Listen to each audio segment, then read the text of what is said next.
출애굽의 의미는 단순한 해방인과 장소의 이동이 아닙니다.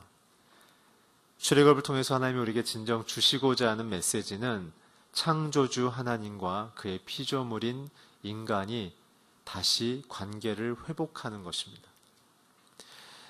창조주 하나님과의 관계가 끊어져서 인생의 길, 영혼의 길, 사회 속에 무엇을 위해 살아가야 하는지에 대한 길을 잃어버린 저와 여러분에게 그 길이 되시고 진리가 되시는 분, 그 하나님, 장차 오실 예수님을 보여주시는 것이 출애굽입니다.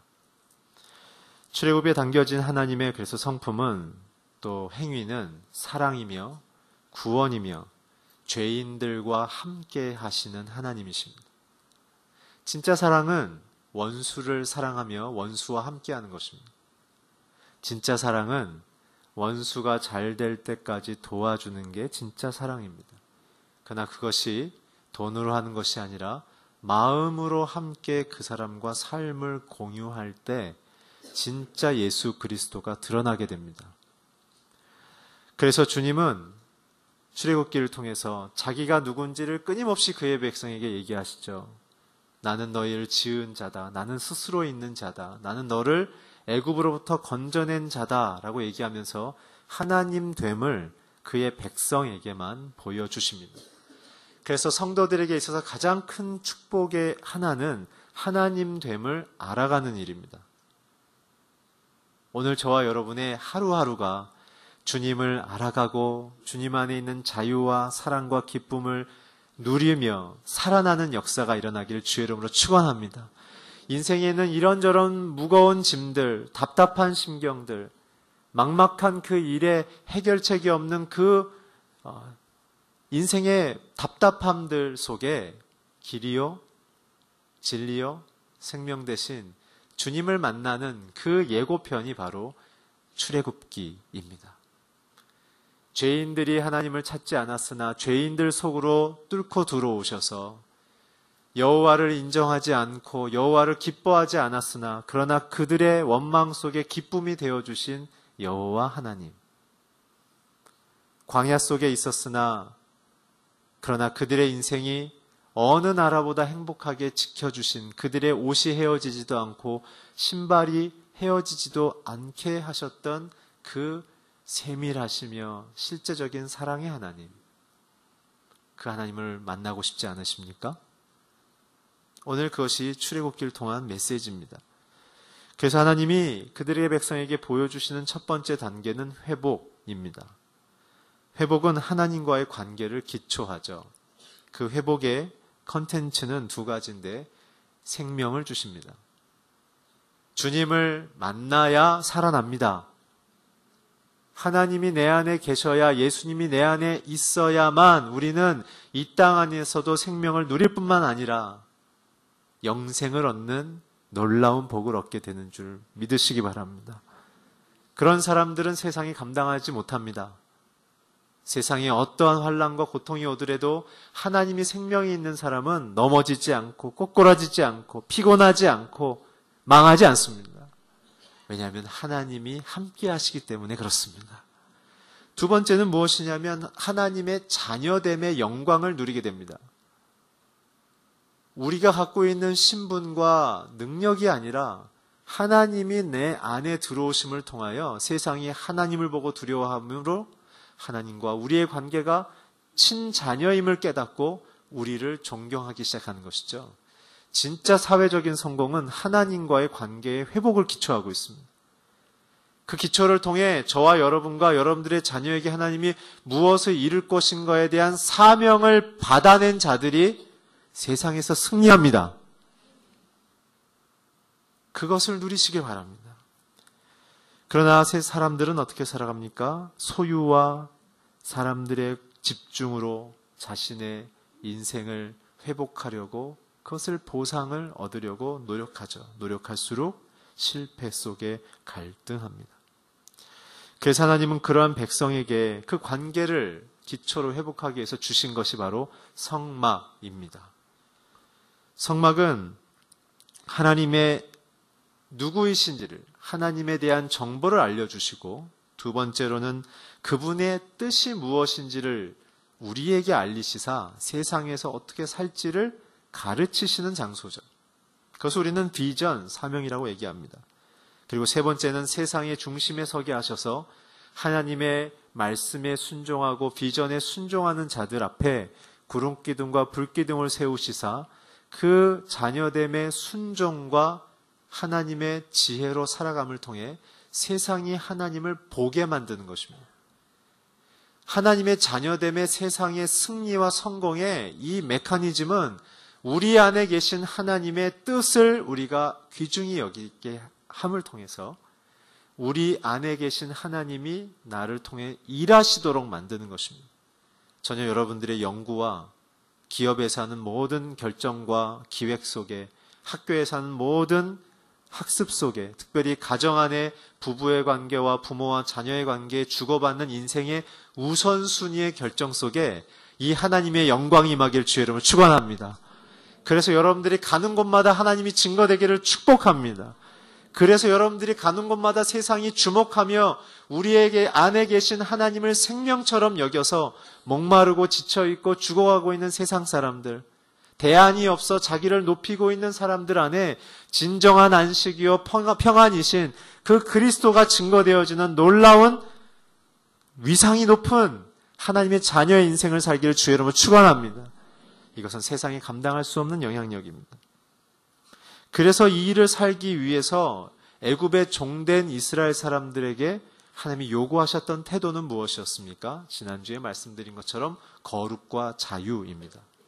거룩은 하나님이 나의 창조주시고 주님의 모든 선하고 높은 뜻을 살아가는 것이 내 인생의 기쁨이요 영광임을 고백하는 것이 거룩, 세상의 패러다임과 구별되다. 죄로부터 구별되다. 세상에 발붙이고 살고 있지만 세상에 오염되지 않고 오히려 거꾸로 세상을 향하여 영향을 주고 살려내는 인생. 작은 나의 관계 속에 그 일의 역사를 일으키는 거예요. 주님은 우리에게 말씀하십니다. 절대로 영적인 영웅을 요청하신 적이 없어요. 지극히 작은 한 사람에게 네가 나의 심경으로 대한다면 그것이 세상을 살리는 일이다 얘기합니다. 아내와 남편 안의 대화 속에 서로를 그리스도의 심경으로 살아내라는 사도 바울의 고백처럼 그렇게 살아내는 역사가 있기를 바랍니다. 그것이 출발점입니다. 자유는 무엇이었습니까? 자유는 하나님의 자녀가 됨을 통해서 이제 내게 주신 모든 삶의 영역과 영향력들이 이제는 하나님의 영광의 권위 아래 거하는 것, 내가 누구에게 속하여 있느냐가 자유라고 말씀드렸죠. 하나님 안에 거하면 하나님이 모든 걸 책임지십니다. 그러나 하나님의 뜻을 떠나서 내 인생을 결정하기 시작하면 그때부터는 세상의 모든 소나기처럼 내리는 죄의 영향, 견제의 세력, 사람들의 공격들을 내가 받아내야 되기 때문에 자유를 잃어버리게 됩니다. 그러나 하나님의 뜻 안에 순종함을 통해 받는 고난은 시간이 지나면 오히려 우리에게 영광이 되어지며 우리를 높이는 하나님의 역설적인 인생을 살게 하는 것이죠. 그래서 하나님이 그 70개 강대국 중에 가장 힘이 없는 민족인 종으로 살아가는 이스라엘을 선택했던 거지, 이스라엘 민족이 영적으로 어떤 우수성이 있어서 그들을 선택했던 것이 아닙니다. 가장 낮은 자를 통하여 세상에 가장 힘 있는 자들을 부끄럽게 하기 위해서죠. 그 힘의 논리의 역전의 핵심은 하나님의 선택이며 하나님의 뜻이라는 사실을 온 열방에 알리기를 원하셨던 것입니다. 그래서 오늘 저와 여러분의 마음속에 나는 낮은 자입니다라고 고백하는 자들이 오히려 하나님의 영광을 입게 되는 줄 믿으시기 바랍니다. 그것입니다. 오늘 출애굽기를 통해 주시는 거죠. 우리가 고린도후서 5장 21절을 자막을 통해 함께 같이 읽겠습니다. 시작. 하나님이 죄를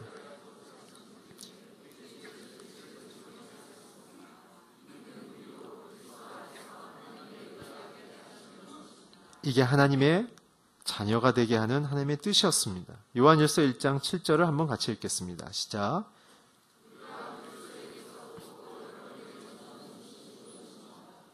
하나님은 빛이시니 하나님이 빛의 자녀로 어둠의 세상 속에 빛으로 들어오신 것처럼 어둠인 저와 여러분의 영혼 속에도 빛으로 들어오셔서 우리를 살리셔서 이젠 세상 가운데 빛으로 나아가라 말씀하시는 것. 그것이 바로 성막의 핵심입니다.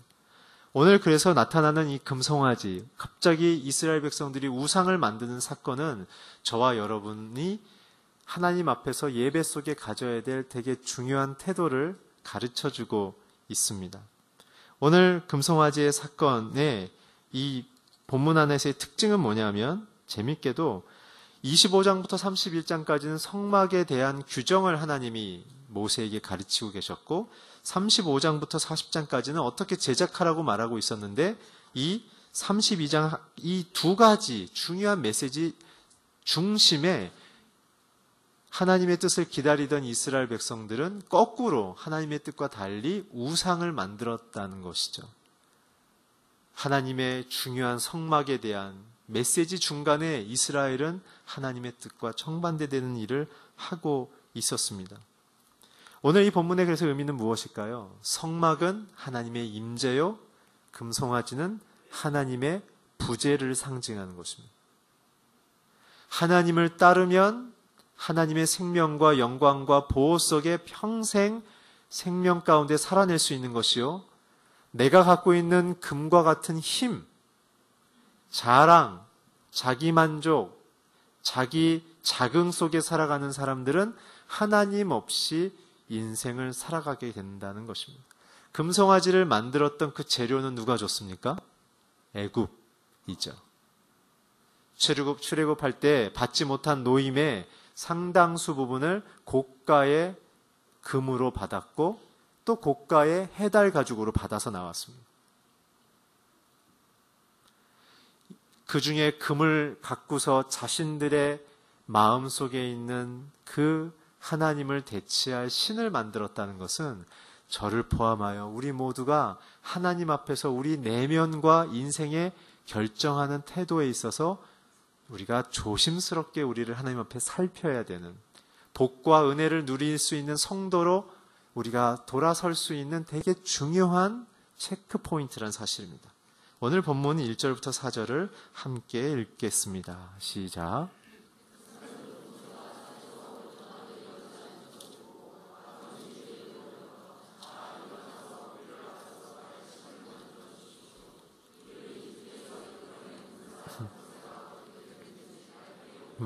라고 말했습니다.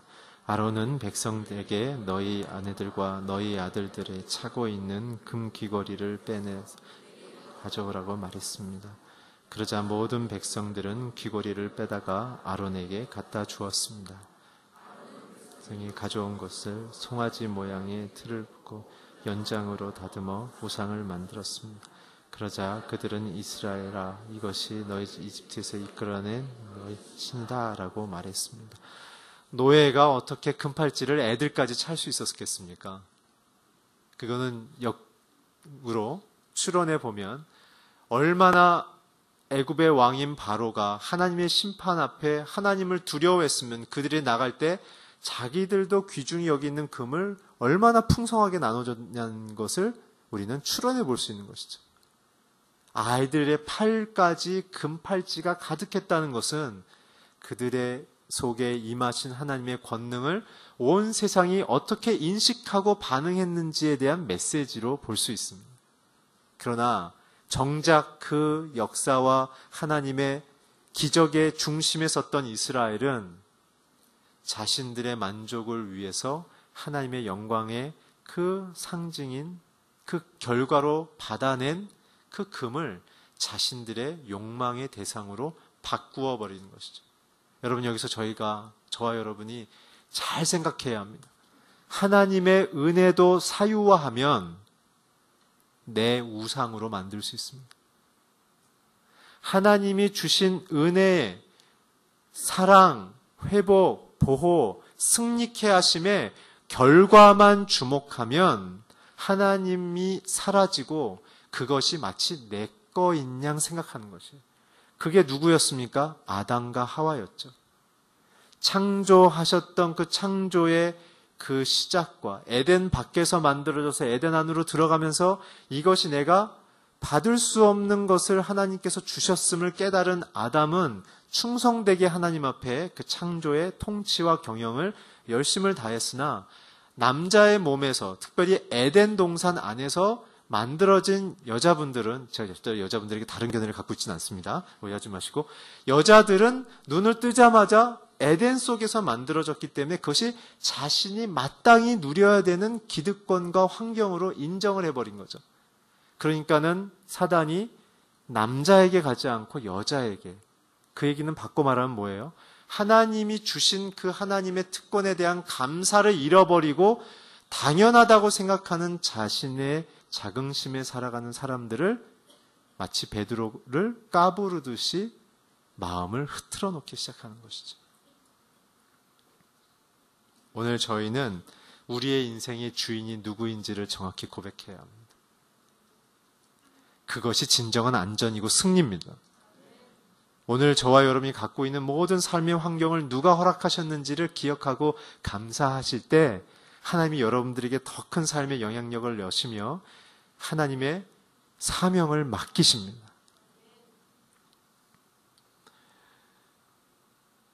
오늘 이 모든 것에 있어서 모세가 자리를 비우자 그들은 자신 안에 있는 생각과 마음으로 살아낸 것이죠. 두 번째는 무엇이냐면 하나님의 하나님됨의 그 주도성을 인정하지 않는 마음 속에 죄는 출발했다는 사실입니다.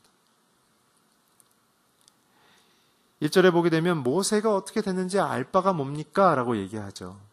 모세는 어떤 상징입니까? 물론 똑같은 죄인이었으나 출애굽하게 된 동기요, 그 중간에 모든 눈에 보이는 과정을 이끌었던 리더였고 홍해를 갈랐던 리더였고 하나님의 뜻을 펼치는 리더였는데 그들이 하나님의 리더들을 무시해버리고 필요 없다고 얘기하는 것은 무엇입니까? 하나님을 무시한 거죠. 하나님이 우리의 인생을 불러내셔서 가나안 땅에 데려가겠다는 그 하나님의 주도성, 그 주도성을 지워버리고 오늘 우리가 있는 환경에서 우리의 마음을 좀 편하게 해주십시오 라고 얘기하는 하나님 대신 자기를 높이려는 그러한 타락된 본성이 하나님 앞에서 우리의 마음을 흐트러 놓을 수 있는 두 번째 요인입니다.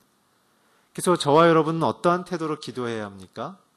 하나님이 내 인생의 목자 되심, 인도자 되심의 그 주도성을 날마다 고백하셔야 합니다. 그래서 우리가 예수님처럼 아침마다 큐티해야 합니다.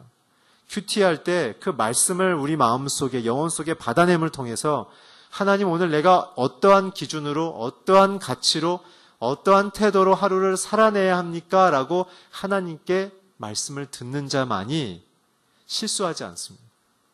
넘어지지 않습니다. 힘들어도 정확하게 하나님의 길을 가기 시작할 수 있습니다. 그것을 오늘 말씀하십니다. 세 번째는 무엇이냐면 우리의 인생에 대한 결정권을 하나님께 맡기지 못하는 것이죠. 제가 믿음에 대한 정의를 그렇게 드렸죠. 내 인생의 결정권을 하나님께 맡기는 것이 믿음이다. 하나님은 선하시기 때문에 내 인생을 아름답게 채우실 것을 내가 그 대상인 하나님을 신뢰함을 통해 모든 것을 내어 맡김, 나보다 더 훌륭하십니다 라고 맡기는 것이 믿음입니다. 맹신은 무엇입니까? 내가 원하는 것 아무 생각 없이, 대상 없이 결과만이 이루어지기를 막연하게 기다리는 게 그게 맹신입니다. 그러나 저와 여러분에게 허락하신 믿음은 하나님이 누구이신지를 분명하게 이해하고 경험함을 통해, 말씀을 통해, 깨달음을 통해 그분을 신뢰하는 것입니다. 그래서 그분이 내게 행하실 것을 기뻐해서 결과는 부산물, 보너스 선물이고 중요한 건 하나님과 내가 하나 되어져 가는 것을 기뻐하는 것이죠. 오늘 이 밑에 있는 우상을 만드는 이스라엘 백성들은 하나님에 대한 주도성도 잃어버렸고 하나님에 대한 대상도 잃어버렸기 때문에 결정권을 자신들이 선택해 버린 것입니다. 그리고 나서 그들이 만든 결과는 무엇입니까? 가장 힘세고 가장 풍요롭고 가장 사람들에게 많은 것을 줄 수 있을 그 애굽의 풍요로움을 상징하는 송아지, 소도 아니고 젊은 소. 여기도 젊은 거 좋아하나 봐요. 젊은 소인 송아지를 만든 거예요.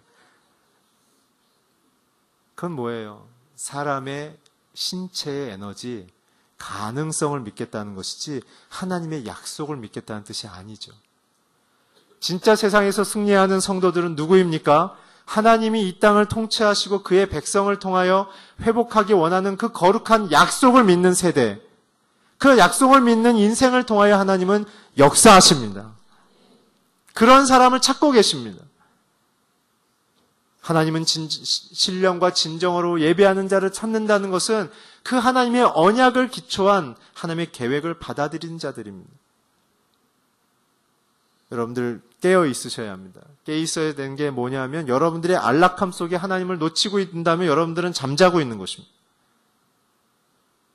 여러분들의 안락함 속에 하나님을 놓치고 있다면 여러분들은 화려하게 사는 것 같지만 그냥 여러분들은 잠자고 있는 자들입니다. 진짜 살아있는 사람들은 가슴속에 하나님의 사명이 불타고 있습니다. 사람을 살리고자 하고 이 땅에 오신 예수 그리스도의 그 사명 속에 우리에게 주신 직업, 우리에게 주신 관계, 우리에게 주신 사회적인 영향력을 통해 나는 어떻게 살아가야 할 것인가? 이것이 살아있는 자들의 태도입니다. 안 그러면 자꾸 내가 얼마나 갖고 있는지 맨날 통장 똑같은데도 계속 숫자 보면서 아이고 할렐루야 맨날 이러는 거예요. 똑같은 거예요. 갖고 있는 소유로 자신을 만족시키려는 것. 그러나 저와 여러분에게 주신 하나님의 영광과 기쁨의 삶은 무엇입니까? 우리에게 약속하고 주시고자 하는 하나님의 그 계획을 우리에게 허락하시사 우리를 통하여 세상을 변화시키고 세상 속에 하나님을 증거함을 통해서 세상이 우리의 가정, 우리의 삶을 통하여 하나님의 영광을 바라보며 존경하게 만드는 것입니다.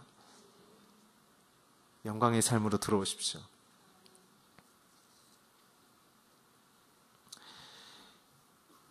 이 현상보다 더 중요한 건 내용적인 심각성인데 우리가 오늘 본문 5절, 6절 그리고 8절을 자막을 통해 함께 같이 읽겠습니다. 시작. 아론이 이것을 보고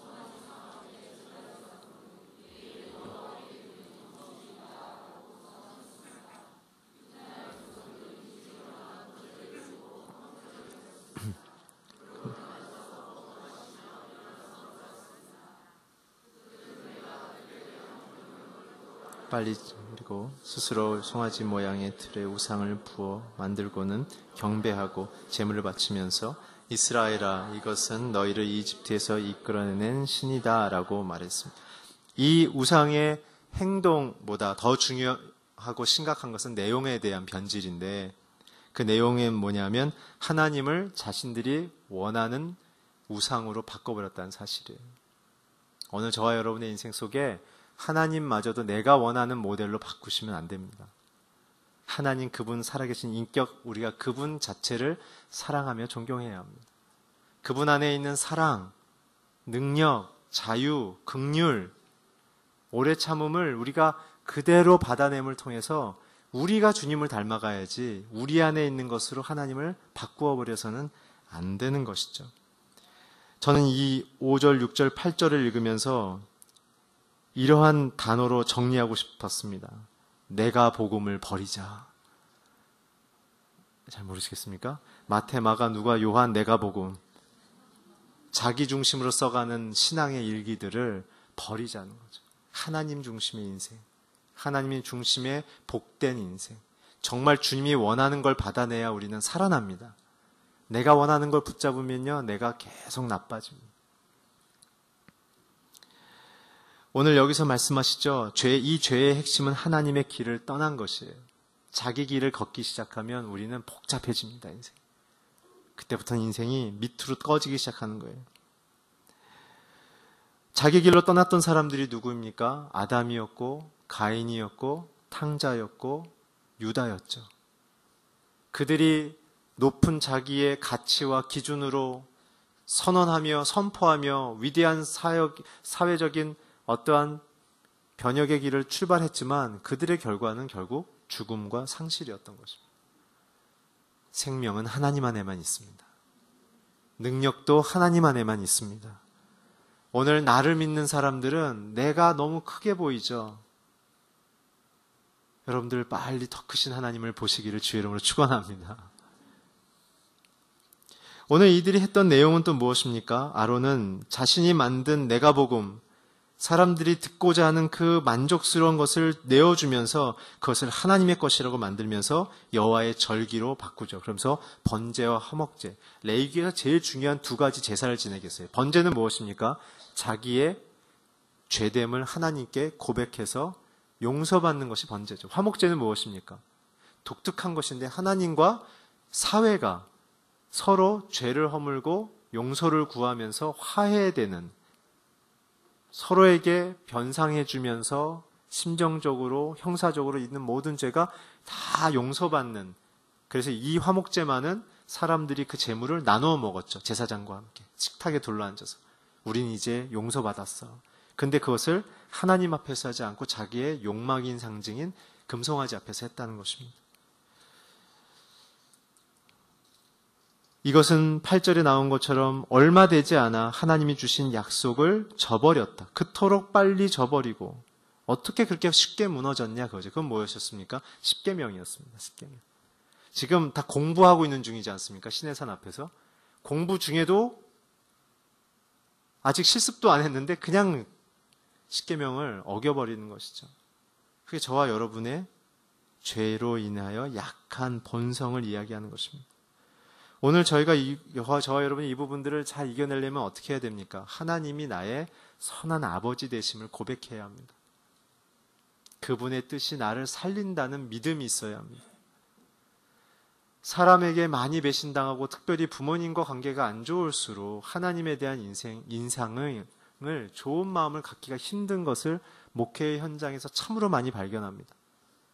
혹은 부모님이 자녀들을 소원하게 키웠거나 독립적으로 키운다는 이유로 자녀들에게 방임했거나 어떤 가치관과 결정권을 부모들이 함께 고민하면서 아이들에게 올바른 기준을 세워주는 과정 없이 아이들이 성인이 돼버린 순간 그들 내면 안에 일어나는 영적 반응은 무엇이냐면 하나님의 권위에 대해서 그들은 기뻐하지 않는다는 거예요. 자기를 기뻐하기를 원합니다. 그래서 저와 여러분 안에 신앙 속에 일어나는 이러한 반응 속에 사실은 살펴보아야 될 것은 나의 부모님과의 영적인 관계가 어떤 것인지를 함께 보셔야 합니다. 오늘 노예로 자라면서 이들 마음속에 세상을 향한 불만과 원망과 자기의 정체성에 무너져 있는 자존심과 자아상이 무너져 버린 노예의 신분을 살았던 그들의 마음속에는 하나님에 대한 인상이 두려움일 것이고 속박과 억압, 바로의 이미지로 들어왔을 것입니다. 그러나 하나님은 오래 참으심을 통해 그들과 함께 머무심을 통해 자신의 사랑을 진정성 있게 보여주시는 것이죠. 오늘 저와 여러분의 인생 속에도 하나님이 들어와 계십니다. 그래서 중요한 것은 오늘 우리의 소리를 좀 낮추고 조금 낮추고 저와 여러분의 소리를 좀 낮추고 생각을 조금 비우고 그 속에 하나님을 초대해야 합니다. 그래서 하나님의 음성과 생각을 들어봐야 합니다. 그래서 현명한 사람, 내가 생각한 걸 행동하기 이전에 하나님은 뭐라고 생각하는지를 여쭤보고 결정하는 사람이 진정한 인생의 승리자가 됩니다. 7절과 9절을 함께 읽겠습니다. 시작. 그때 여호와께서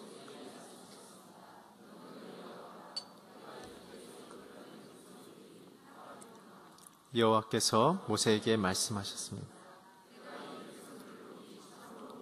백성들이다.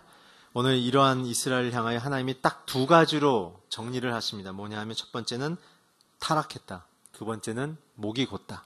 두 가지로 정리하십니다. 이 타락이란 무엇입니까? 하나님의 자녀됨을 포기하는 게 타락입니다. 하나님과의 관계를 끊어버리는 게 타락입니다. 그것은 내 인생의 기준을 이제는 하나님이 아닙니다라고 선포하는 가인과 같은 태도가 타락입니다. corrupt, 영어로는 썩어버리다 이 단어를 써요. 안에서부터 썩어서 밖으로 나올 때 이 단어를 쓰죠. 안에서부터 진물이, 썩은 물이 밖으로 나올 때 이 영어 단어를 주로 씁니다. 이제 하나님과의 내면의 관계뿐만 아니라 형식의 관계를 다 끊어버리기로 결정한 것입니다. 그래서 이제는 방향 없이 자신을 믿는 인생으로 살아가는 것이죠. 로마서 1장 18절부터 25절까지 그래서 이 부분에 대해서 아주 자세히 얘기하고 있어서 제가 이 부분을 좀 인용하여 설명하길 원합니다. 로마서 1장 18절을 자막을 통해 함께 읽겠습니다. 시작. 하나님의 진노가 불의로 진리를 막는 자들의 모든 불경건은 불의에 대해서 하늘로부터 여기도 보면 경건치 않음과 불의함으로 얘기하죠. 이게 하나님 경건치 않으면 하나님과의 관계를 끊었다는 것이고 불의했다는 것은 사람과 사람의 관계, 특별히 가족의 관계를 끊어서 너희들 안에 악함이 시작됐다라고 사도 바울은 구체적으로 두 가지를 찝습니다. 그렇습니다. 인간이 하나님의 진노를 막거나 인간의 인생이 망가질 때는 진리를 불의로 받아들이지 않을 때입니다. 저와 여러분의 인생이 무너지는 순간은 하나님의 진리의 뜻을 받지 않고 나의 기초한 불의의 뜻으로 욕망을 쫓아 살 때입니다. 계속해서 로마서 1장 19절 20절에 보면 거기에 대한 하나님의 뜻이 또한 나와 있습니다. 우리 자막을 통해 읽겠습니다. 시작. 이는 하나님을 알만한 것이 그들 가운데 분명히 드러나 있기 때문입니다. 하나님께서 그들에게 그것을 명백하게 보여주셨기 때문입니다. 세상이 창조된 이후로 하나님을 보이지 않는 것들, 곧 그분의 영원하신 능력과 신성이 그분의 만드신 몸을 없습니다. 오늘 하나님의 진노를 아무도 피할 수 없는 이유, 특별히 믿지 않는 자들을 포함해서 아무도 피할 수 없는 이유를 사도 바울은 두 가지를 얘기합니다. 첫째는 양심이다. 양심은 거룩의 일반적인 형태들을 얘기한다. 사람들이 그렇게 얘기하죠. 이놈아 양심이라도 좀 있어라 얘기하죠. 인간으로서 최저선을 이야기하죠. 그 양심의 원뿌리는 거룩한 하나님과의 관계라고 설명하는 것입니다. 두 번째는 무엇이냐면 모든 만물이 선하게 질서 있게 아름답게 다양하게 창조되고 흐트러짐 없이 이 우주가 부딪힘 없이 돌아가는 것은 하나님의 살아계심을 증거하는 자연의 외침이다. 그 얘기를 하는 거예요. 지성인이라면 진짜 지성인이라면 거룩한 지성을 발견할 수 있다. 그 얘기예요. 오늘날의 지성은 비판하는 게 지성인 줄 착각하고 있습니다. 그게 아니에요. 진짜 지성은 하나님을 알아가고 발견하는 게 일반적 지성의 태도입니다. 사도 바울은 두 가지를 얘기하는 거예요. 하나님을 추구하는 지성이 안 되면 자기를 높이는 지성이 돼서 스스로를 망가뜨리는 지성인이 된다. 그것이 잠언의 이야기죠. 칸트도 이런 얘기를 했습니다. 저 밤하늘에는 수많은 별들이 반짝이고 있고 지금 내 마음속에는 양심의 소리가 빛나고 있다. 칸트조차도 자신 안에 무엇이 진짜 인생의 중요한 기준점인지를 자신의 글에서도 비춰주고 있죠. 그러나 이렇게 주신 하나님의 양심과 자연 속에서의 창조주의 권능도 인간이 거절할 수 있다고 로마서 1장 23절에 얘기합니다. 23절 함께 읽겠습니다. 시작. 썩지 않은 하나님의 영광을 썩어질 사물인 새나 짐승이나 기어다니는 종류로 바꾸었습니다. 오늘 바로 이 우상의 사건을 또다시 언급하고 있는 것입니다. 사람들은 자기의 지성의 한계 속에 자기가 좋은 것을 만드는 제한적인 인생인 것, 결국은 창조주 하나님을 기억하지 못한다는 것입니다. 출애굽기의 핵심 뭐라고 말씀드렸습니까? 창조주 하나님과 그의 피조물의 관계가 다시 회복되는 것이 그것이 중요하다고 말씀드린 것입니다. 저와 여러분에게서 기도의 핵심에 꼭 중요한 것은 하나님 나를 지으시고 나를 돌보시고 나를 이끄시는 참 창조주 하나님이십니다. 주님은 선하십니다라는 그 고백이 있었을 때 우리는 정확한 방향을 잡을 수 있습니다. 정확한 인생의 가치를 발견할 수 있습니다. 정확한 우리의 인생의 영향력을 회복할 수 있습니다. 그것이 하나님이십니다. 9절에 목이 곧다는 뜻은 무엇인 줄 아십니까? 디스크가 있어서 이렇게 목이 안 들어가는 그런 것이 아니라 목이 짧아서 목이 곧아 보이는 것이 아니라 이거의 원문을 뜻을 바꾸면 이런 겁니다. 난 내 맘대로 할 거야. 이겁니다. 목이 곧다는 것은 말을 도대체 들어먹질 않는다 그거죠. 이 부분을 로마서 1장 21절, 22절, 25절, 28절 이렇게 설명하는데 4절을 우리가 연속해서 같이 읽겠습니다. 시작. 그들은 스스로 지혜롭다고 하지만 미련하게 돼 그들은 하나님의 진리를 거짓과 바꾸고 창조주 대신 피조물을 경배하고 섬겼습니다. 하나님께서는 영원히 찬양받으실 분이십니다. 아멘. 더구나 그들은 하나님을 아는 지식을 하찮게 여김으로 하나님께서는 그들을 타락한 마음대로 내버려 주셔서 합당치 못한 일을 하게 하셨습니다. 오늘 여기서 나오는 것은 무엇입니까? 21절에는 하나님을 아는 자들조차도 하나님을 영광스럽게 높이거나 예배하거나 감사하지 않았다는 얘기죠. 그렇게 된 결과는 생각이 세상을 쫓아 허망해졌다는 거예요. 세상에 돈 잘 버는 사람, 출세한 사람, 어떻게 하면 저렇게 될까? 그게 허망입니다. 자신의 인생에 대한 하나님의 계획과 목적을 소중히 여기지 않고 세상의 성공담을 쫓는 자들, 그러니까 그 사람들은 하나님 안에 거할 수가 없는 것이죠. 22절은 무엇이죠? 스스로 지혜 있다 하지만 너희들이 하나님을 알아보지 못하고 그 뜻을 발견하지도 못하고 너의 욕망 속에 어리석어졌구나. 25절, 그렇기 때문에 두려워서 눈에 보이는 피조물을 하나님처럼 붙잡고 의지하는구나. 우상은 다 자기가 원하는 걸 만들잖아요. 그렇죠? 돈 주는 우상, 건강하게 해주는 우상, 성공하게 하는 우상. 어떤 때는 일본에 가보면 이름을 알 수 없는 우상도 있어요. 너무 많으니까 우상이. 그리고 28절에는 그렇게 하다 보니까 하나님을 마음에 두기 싫어했다 얘기했어요. 근데 하나님은 이러한 저와 여러분을 향하여 이러한 회복의 길을 열어놓으셨습니다. 골로새서 3장 12절 15절을 함께 읽겠습니다. 없으시군요. 네, 제가 읽어드리도록 하겠습니다. 골로새서 3장 12절에 이렇게 기록되어 있습니다.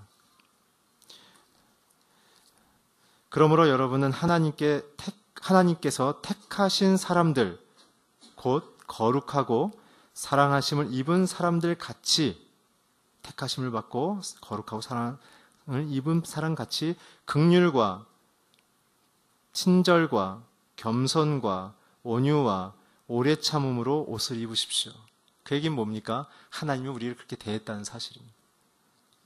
15절에 보면 이렇게 얘기했습니다. 그리스도의 평강이 여러분의 마음을 지배하게 하십시오. 이 평화를 위해 여러분은 한 몸으로 부르심을 받았습니다. 또한 여러분은 감사하는 사람이 되십시오. 오늘 우리가 세상에서 실패하지 않을 수 있는 그 중요한 메시지는 하나님이 우리를 사랑하는 대로 우리의 인생을 바라보고 고백한다는 사실입니다. 그리고 하나님이 나를 함께 해주시기 때문에 내 인생이 평안합니다라고 고백하는 내 믿음의 대상이요 인생의 인도자이신 하나님을 고백하는 그 믿음을 통하여 우리는 세상에서 유혹받지 않고 흔들림 없이 살아갈 수 있는 완전하고 안전한 인생을 살 수 있습니다. 오늘 이런 내용이 저와 여러분의 가정이 되기를 바랍니다. 이렇게 진노하신 하나님 앞에서 모세는 11절부터 14절까지 이런 기도를 드리죠. 우리가 본문을 한번 마지막으로 같이 읽겠습니다. 시작.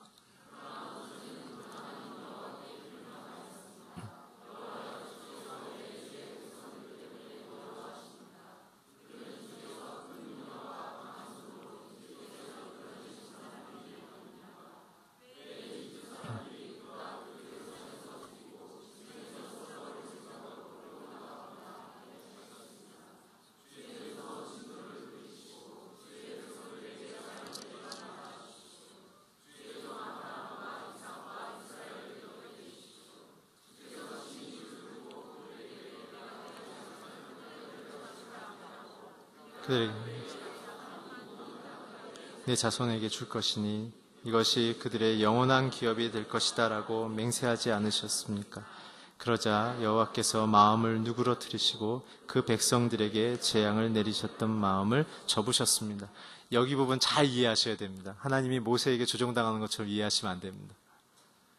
이 장면을 이해할 수 있는 좋은 내용이 있는데 그것이 바로 압복강가입니다. 그쪽으로 다시 한번 갑시다. 하나님이 야곱을 향해 갖고 있는 태도는 무엇이었습니까? 축복의 통로로 그런 부름받았지만 야곱의 태도는 자신의 욕망을 채우기 위한 세상에서의 성공을 기대하며 하나님을 계속 도망다녔죠. 그래서 결국은 그는 라반의 집에서 가장 갑부의 인생을 완성해냈습니다. 그러나 그가 직면했던 건 무엇입니까? 하나님을 떠난 부와 성공의 현실인 위기를 경험한 거죠. 그 형이 화가 나갖고 최고의 군대 400명을 끌고 왔을 때 그는 어떻게 합니까? 고스란히 다 내어주죠. 협상을 하지만 마지막에는 형과의 직면이 아니라 하나님과의 직면을 하게 되어집니다. 천사와 씨름하죠. 그러면서 마지막은 무엇입니까? 천사가 얘기한 것은 야곱, 너 안에 있는 하나님 없이 살아갈 수 있다라는 그 불신앙을 버려라는 게 핵심 메시지인데, 야곱은 그거는 못 버리지만 나는 지켜주십시오라는 이중적인 오늘 이스라엘과 같은 마음을 갖고 있기 때문에 하나님과 계속 밤새 씨름했던 것입니다. 글쎄, 그러면 네 마음대로 한번 해봐. 하나님의 허락. 오늘 그런 거예요. 한번 해봐. 너의 뜻을 나는 존중한다. 한번 해봐. 그랬을 때 그가 붙잡죠. 축복하고 가서서, 그러니까 환도뼈를 부러뜨리죠. 그 다음에 했던 얘기를 기억하십시오. 그 천사가 뭐라고 그랬습니까? 너의 이름을 바꿔준다. 이스라엘로 해라. 이스라엘 뜻은 무엇입니까? 하나님을 이겼다. 그 뜻이잖아요. 그 얘기 뭐예요? 부모의 심경으로 돌아가면 이 얘기는 금방 이해하십니다. 자식이 엄청 속썩이고 부모의 마음을 무너뜨리고 있지만 어떻게 해요, 자녀는? 그러니까 돌아오면 내가 졌다 임마 그러고 다시 안아주잖아요. 자식과 힘을 걸어 싸우는 게 아니라 그 피투성이가 되고 얼룩지고 세상에서 명예를 다 잃어버린 그 자식을 향하여 부모가 그 모든 죄를 끌어안고 덮어버리는 거예요. 아비의 모든 명예를 다 깨버려서, 아비의 재산을 다 깨버려서 그 자식을 다시 끌어안고 세컨 찬스를 주는 것이 하나님의 돌이키십니다. 하나님의 목표는 우리를 진노하는 게 아닙니다. 살리는 것입니다. 저와 여러분이 못 깨달으니까 그 죄의 쓴 열매를 먹게 하시는 거예요. 허락한다고 얘기하시잖아요. 오늘 이 장면은 그렇지만 모세의 심경은 그 아버지 하나님의 마음을 이해하고 깨닫고 받아들였기 때문에 하나님 우리를 살려내 주시고 원래의 뜻대로 우리를 돌이켜 주십시오라는 이스라엘을 대표한 죄된 예수 그리스도의 희생과 같은 마음으로 기도하셨던 거예요. 오늘 집의 모든 가장들이 가족을 위하여 이런 마음으로 기도하기를 주의 이름으로 축원합니다. 아내들이 자녀의 문제를 끌어안고 이런 마음으로 주 앞에 엎드리기를 주의 이름으로 축원합니다. 특별히 대전원누리교회 올해 저희가 작은 도전이지만 11년 동안 저희가 은혜 받는 데 중심을 뒀지만 이제부터는 저희가 대전 시내에 있는 이 모든 도시의 아픔과 눈물을 우리의 아픔과 눈물처럼 끌어안고 세상의 모든 죄를 덮기 위하여 자기 아들의 생명을 깨버리셨던 예수님, 이제는 우리의 작은 하나님이 주셨던 시간과 건강과 재능과 재정의 아주 작은 일부, 더 중요한 건 우리의 마음의 신앙의 일부를 주 앞에 깨서 우리가 하나님의 마음을 이 땅의 진노가 아니라 사랑과 희생과 회복으로 선전하고 증거하는 아름다운 인생을 살아가시기를 주의 이름으로 축원합니다. 기도하겠습니다. 하나님, 오늘 주의 은혜와 사랑으로 진노받아야 될 우리의 인생을 덮으심을 감사합니다. 우리의 안에 주님의 그 사랑의 깊이를 알게 하셔서 기쁨으로 감사로 소망으로 살아가게 하여 주시옵소서. 예수 그리스도의 이름으로 기도했습니다. 영상을 보시